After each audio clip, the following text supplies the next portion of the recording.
human labor went into creating those terraces and irrigating it. I'm not recommending we have to do that here, but we need to do something. So it depends on how much effort and finances, basically, we want to put into our own land to keep it productive. So just to look at the ALR, and this is one of the base maps from the SCRD. And if you notice, it's sort of broken up. There's bits and pieces in and out. If you were to look at the land, probably it's all farmable, at least above the highway. That spot in the middle is, we can all see where, that's Seaview Cemetery, where Lower Road cuts off to your left, Gibson's to your right. Seaview Cemetery in the middle. It started to be fragmented. And one of the things, when agricultural land gets fragmented, it becomes harder and harder to work. It gets surrounded by urbanization, and that creates all sorts of problems. People's dogs harassing the livestock, people wanting to farm, and just being unable to farm because they're considered as a nuisance. Within the ALR, there is the Farm Practices Act, which means the right to farm. That means if you want to live in the ALR and you want to farm, you are legally entitled to. That's very important for us. So if we want to put up a chicken barn, you are legally entitled to do so. So, all these numbers, don't worry about the numbers. All I want you to know is the percentages. And the percentages are very important. The area within the ALR on the coast here, 1%. Actually, less than 1%. And of that land, how much are we farming? 2%. 175 acres. And I do things in acres because I'm of that generation. I'm sorry, I don't do hectares. And there's another 35 acres of small farms outside of the ALR. Remember, the ALR identified most of the farms in 1974. But the number that's really, really scary,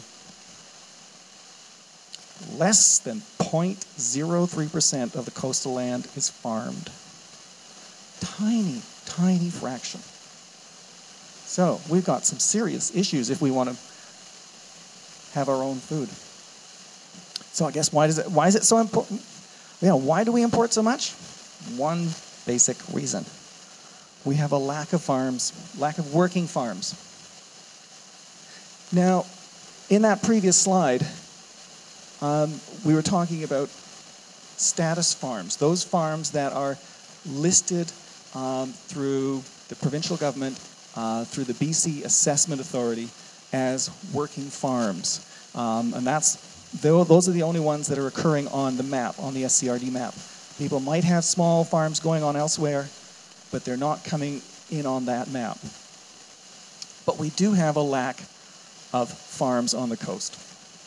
And as Dale was showing earlier on, we certainly didn't. So why so few farms? Well, it comes down to one basic thing: economics.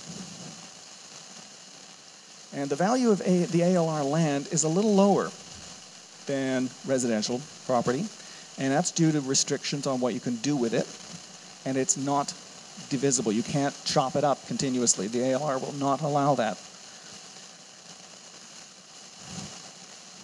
Now, the problem occurs when the urbanite, those living in Vancouver, who've just sold this $2 million home in Kitsilano, I hope no one's here throwing that, not insulting someone, and the farmer decide they both want that same piece of property. So what's going to happen? Well, that urbanite wants the bucolic view. They want to see the cows. They don't want to smell the manure. So they've got the cash, and the farmer just can't compete. Try a new mic. Okay. So land is going to cost you about $50,000 an acre. And we just can't make the money on it. We can't make $20,000 on a 5-acre lot in profit after we paid ourselves $1 an hour. So we've got some other issues with the ALR. We've got removal for development, which is always a very, very big issue. We've got encroachment, which happens continuously along that edge of the urban agriculture edge. People just buying the land, not farming. Golf courses, horses. These are the two worst things because the inputs are so high, they will never, ever go back to farms. Soil removal. Got so bad in Surrey, they had to even do a watch program. Buildings, vehicle storage, sawmills, all these things have a negative impact on the soil and the water. So what are we going to do about it? Partnerships are one way to go. We want to have communities and growers coming together to use that land that's not being farmed. We need to move on that. We need to farm smarter using new technology, getting schools involved. Apprenticeship. We need to get the young people out there. We can encourage better use of our farmland. And for the municipal people, taxation. We need some incentives and disincentives. And they need to be auditable as well. We need to be able to make sure that people are, if they're farming, then they're really farming. Higher taxes on unused land. So let's all keep our farmland working for food production. And remember the bumper sticker. Thank you.